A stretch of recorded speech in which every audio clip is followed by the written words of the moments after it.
What is up, DP people? We're back and we have 3-ish weeks left. Yes. Here we go. All right. We're really getting ready for our IOC, which is coming up soon. So please, please, please do not sleep on this. So I'm going to walk you through this week's DP turn-in sheet on Google Docs. And what I would like you to do is follow along, pay attention, and just start using the skills that we've been working on. Also, I got this like very 50s vibe going on today. Quarantine's getting weird, y'all. Okay, so let me show you your turn-in sheet. And it looks a little bit like this. So I originally, full disclosure, was going to show you guys a documentary called For Sama. It's a beautiful, amazing documentary about a woman living in Aleppo during the siege of the regime. It's amazing. It is traumatizing, I think, for a lot of you. At one point, I was bawling, and my boyfriend came running in the room. He's like, "Are you okay?" I was like, "No, I'm not okay." If you are interested in reading and watching it, please talk to me first, and we can talk about, maybe a couple potential spoilers, just because you might need them. So it's still incredible, and it pairs really, really well with Persepolis. But there's some really, really hard scenes, and there's a lot of blood, and it's very real. So if you're feeling a little squeamish, you're not ready to take that on, that's cool. If not, then this assignment's for you. So we are going to be talking about Colin Kaepernick. Just kidding. We're talking about ad space, and he just happens to be the face of it.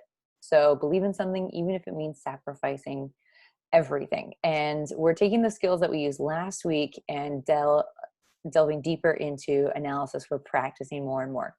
I've asked you to do a personal journal, and here, when it gets really tough, it's best to remember, why are you doing something? So what I'm having you do, and we've done this a few times throughout the year, but helps to remind, is imagine yourself 10 years in the future. Truly, picture yourself in detail. You don't have to give me all the details. If you want, go for it. But, picture who you are. How is your mind? How are your emotions? How's your body? And describe it in detail to the right. What 3 things do you picture about yourself? I actually write down my top 10 goals, I think, every single day, most days, along with 5 things I'm grateful for, and then the one dream that I'm working on the most. And right now I'm trying to figure out how to be the most effective teacher that I can. There are other things on there, like save a certain amount of money, be able to run half marathons and stuff like that, and then travel. But when I picture myself, I picture those things: someone who can travel, who's physically strong, because strength is really important to me. Maybe that's a side effect of having all brothers.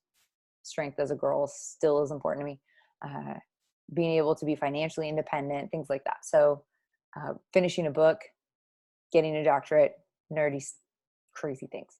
That's like my 10-year dream.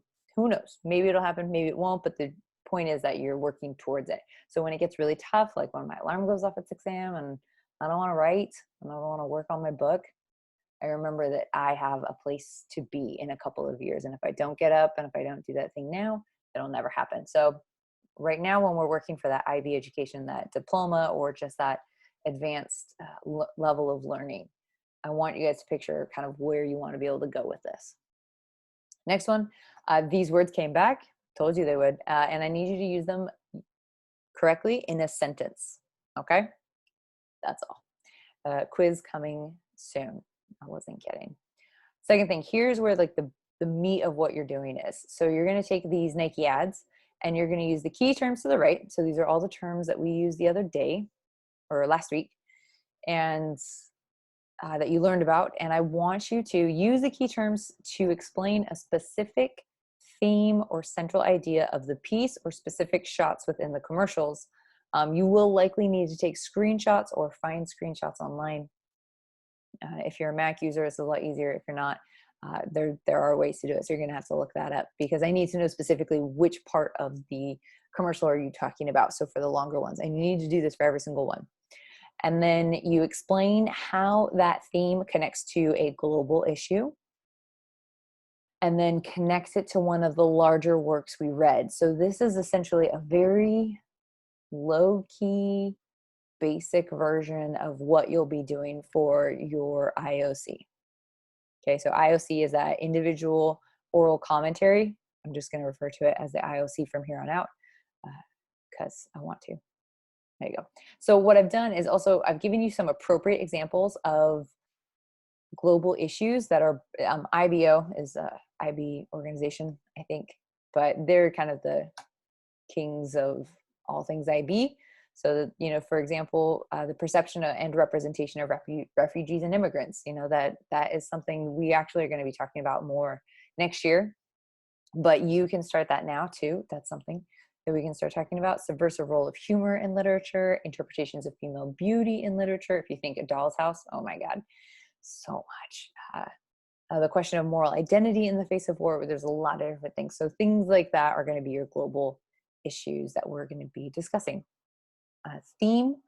So what I did was I did an example for you. So I took this Chicago Marathon poster, and if you click on it, you'll be able to see, actually, why don't I just click on it for you so you can see it, and we'll pull it up a little closer.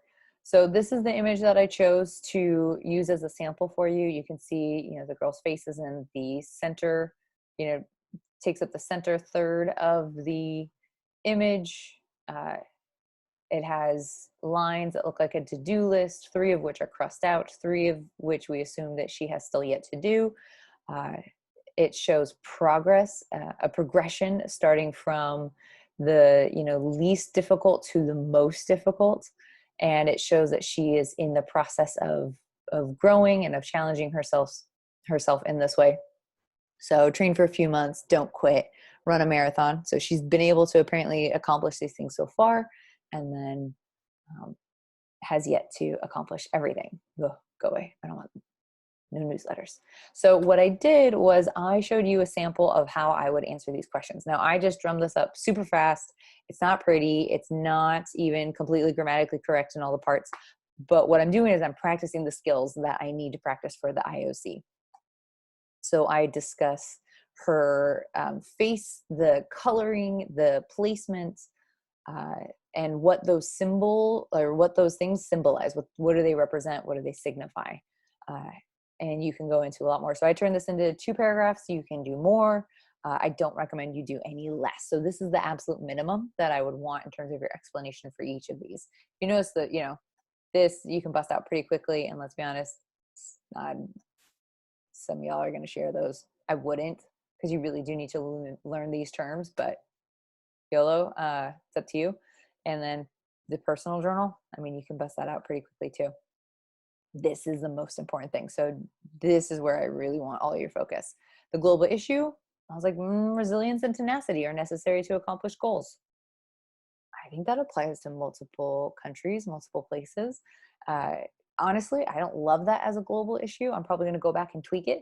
But for a rough draft, for an idea, it's something that I can start with, because what I did was I figured out, oh, that connects to their eyes were watching God, which is the third thing you need to do. You need to connect it to one of the larger works that we read in class. So your options are A Doll's House, Persepolis, Their Eyes Were Watching God, or if you're feeling real nostalgic, you can take it all the way back to Twelfth Night, also an option. So what I did was I connected it to Their Eyes Were Watching God, because I thought that this idea of resilience and tenacity connected really well to the character of Janie, and how she continues to go after the horizon and fails twice. You know, her first husband, second husband, and then finally with Tea Cake, she lives the life that she had dreamed of, but she, you know, easily could have could have given up on that, you know, after Jody dies and all. The town thinks of her in a certain way, and she struggles with that. And she decides to up and leave and chase the horizon, just kind of like how she'd always dreamed, and it ends up working out. But she didn't have to. You know, that's resilience. That's tenacity. Resilience is getting back up after you've fallen down, and tenacity is refusing to quit. So she uses both of those characteristics, which I think are represented in this advertisement. You have to start somewhere. And the only thing that determines how far you get is how long are you willing to work. So there's a lot more I could do with that, but in terms of just a rough draft, a basic gist, we're making some progress. Remember, you're going to have to talk for a solid 10 minutes on a body of work and a global issue. So if you're talking about the Nike ads in your individual oral, you'd be using this whole thing. Okay.